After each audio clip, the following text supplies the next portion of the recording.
শ্রদ্ধেয় বড় ভাই আজকে আমাদের মধ্যে উপস্থিত হয়েছেন। আমিও রোজন সমিতির উপদেষ্টা হিসেবে ওনাকে আমার থেকে খুবই অন্তরের সহিত অভিনন্দন জানাচ্ছি এবং আমাকে যে দায়িত্ব দেওয়া হয়েছে আজকে রোজন সমিতির মধ্যে আমি আজকে থেকে 4 বছর থেকে জড়িত ছিলাম এবং তাদের কৃতিকর্মে এবং যেগুলি আমি দেখছি আমাকে খুব উৎসাহিত করছে।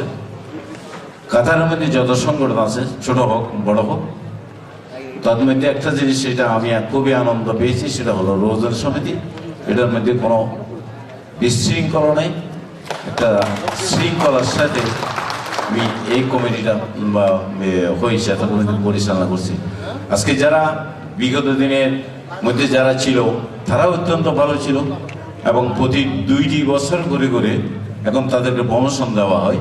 তা আজকেও এবং ধারাবাহিকভাবে আজকে নতুন একটা কমিটি করছি এবং খুবই সবার গ্রহণীয়তা আছে। যেমন আমাদের নেত্রী বলেছিল আমার ভোট আমি দেবো, যাকে খুশি তাকে দেবো। এটাও আজকে রোজানের মধ্যে সেটা আমি যে দায়িত্ব আমাকে দেওয়া হয়েছে সেটা আমি দেখাই দিয়েছি এবং সেটা হলো আমি আপনাদেরকে সেটা পরিচয় করাই দিচ্ছি। আমি অবশ্য এতগুলি নাম বলতে পারবো না, শুধু আমি 3 জন মানুষের নাম বলবো এবং ওনার গ্রহণীয়তা খুব বেশি যেগুলি দেখলাম। তবে আমি একটা কথা বলছিলাম, আমার ভোট আমি দেবো, যাকে খুশি তাকে দেবো। আমরা ভোট এমনভাবে করছি ব্যালট বাক্সের সামনে নিয়ে অন্যের একটা শুধু হোয়াইট কাগজ দিয়েছি, কাগজের মধ্যে তারা নাম লিখে লিখে ওই বাক্সের মধ্যে ফেলছে এবং আমার খুবই অত্যন্ত ভালো লাগছে। এখানে কোনো গন্ডগোল নাই, কিছু নেই। এবং সব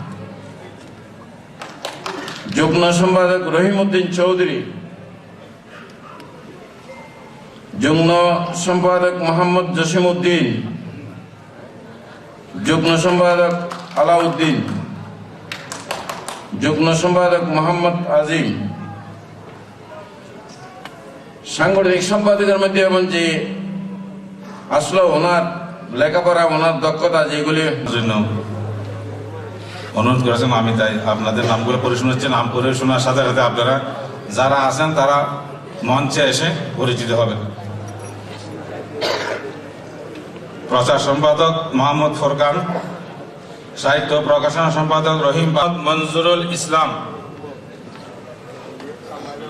প্রবাসী কল্যাণ সম্পাদক আমির হোসেন, ত্রাণ বিষয়ক সম্পাদক মোহাম্মদ কামরুল ইসলাম চৌধুরী মারুফ শাহ। মেজবান অনুষ্ঠানের সম্মানিত সভাপতি আমার শ্রদ্ধাভাজন মোহাম্মদ ফোরকান সাহেব, মঞ্চে উপস্থিত আজকের এই অভিষেক আপনাদের সকলকে আবার কৃতজ্ঞতা জানিয়ে আমি আমার বক্তব্য শেষ করছি। আসসালাম। রওজন সমিতি কাতার রাষ্ট্রদূত মোহাম্মদ মুসা ভাই, যার সহযোগিতা আমরা সবসময় রওজন সমিতি পেয়েছি, সেজন্য নামটা একটু উল্লেখ করতে হয়।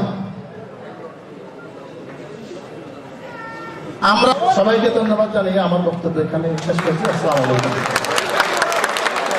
ধন্যবাদ চৌধুরী। এখন বক্তব্য রাখবেন রওজন সমিতির সম্মানিত উপদেষ্টা আমার শ্রদ্ধাভাজন বড় ভাই জনাব মোহাম্মদ আবু তালেব। হিসেবে সফল এবং সব ক্ষেত্রে সফলতা নিয়ে আমাদের একটাই কাম্য থাকবে আল্লাহর কাছে, যাতে সেই সফলতা নিয়ে অনুষ্ঠানে আজকের প্রধান আকর্ষণ বাংলাদেশের প্রবীণ রাজনীতিবিদ, বন্দরনগরী চট্টগ্রামের উন্নয়নের অন্যতম রূপকার জনাব ABM মহিউদ্দিন চৌধুরী, মিসেস চৌধুরী এবং কাতারে বাংলাদেশ কমিউনিটির সম্মানিত সদস্যবৃন্দ, আসসালামু আলাইকুম। আমি অত্যন্ত আনন্দিত, এখানে যদিও রওজন সমিতির একটি অনুষ্ঠান, কিন্তু এখানে দেখতে পাচ্ছি বাংলাদেশের বিভিন্ন প্রান্ত থেকে আপনারা এখানে সমবেত হয়েছেন। আজকে আমি আমার বক্তব্য অত্যন্ত সংক্ষিপ্ত করব। আমাকে আপনারা দাওয়াত কমিউনিটি ডেভেলপমেন্টের ক্ষেত্রে আপনাদের অবদান আরও আমি আশা করব আমাদের এমবেসি এবং আপনাদের সবার সহযোগিতার মাধ্যমে কমিউনিটি ডেভেলপমেন্ট অ্যাক্টিভিটি, যেমন আপনারা জানেন রিসেন্টলি ফিলিপাইন কমিউনিটিকে শ্রেষ্ঠ কমিউনিটি হিসাবে কাতার সরকার ঘোষণা করেছে।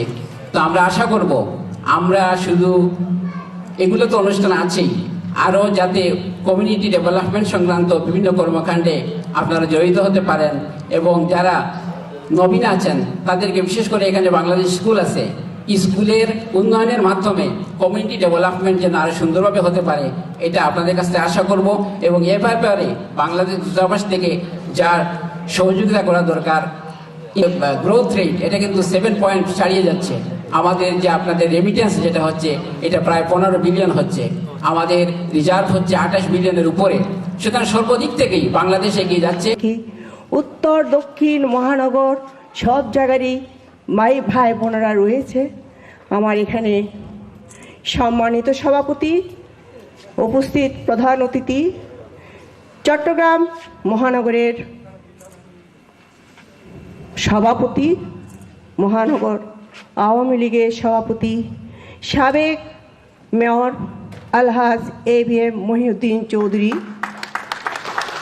বিশেষ অতিথি আমাদের এখানে, সেই সুযোগটা আমি সেই রাউজানের বধূ হয়ে ছাড়তে পারিনি।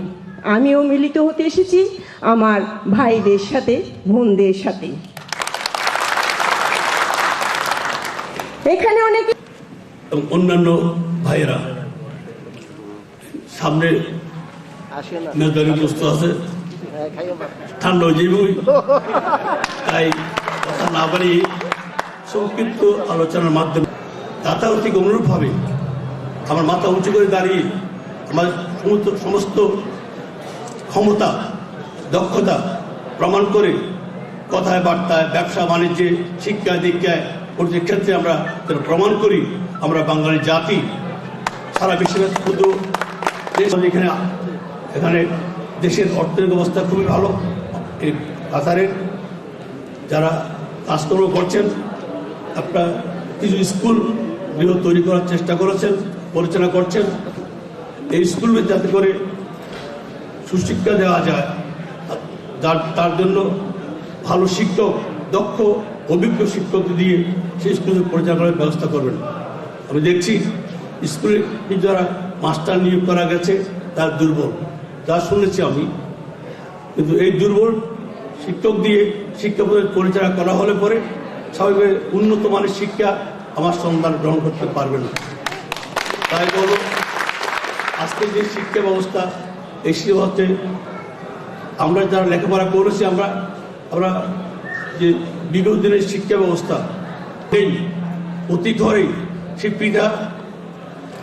পিতা লেখাও নাও জানতে পারে, কিন্তু তার সন্তানকে লেখাপড়ার জন্য অনেক উদ্যোগ নিয়েছে, অনেক প্রক্রিয়া শুরু করেছে, অনেক শিক্ষা প্রতিষ্ঠানগুলি যাতে করে ভালো রেজাল্ট হয় তার জন্য অনেক উৎসাহ প্রদান করেছি, স্টাইপেন্ড দিয়েছি, গরিব লেখাপড়ার ব্যবস্থা করে দিয়েছি।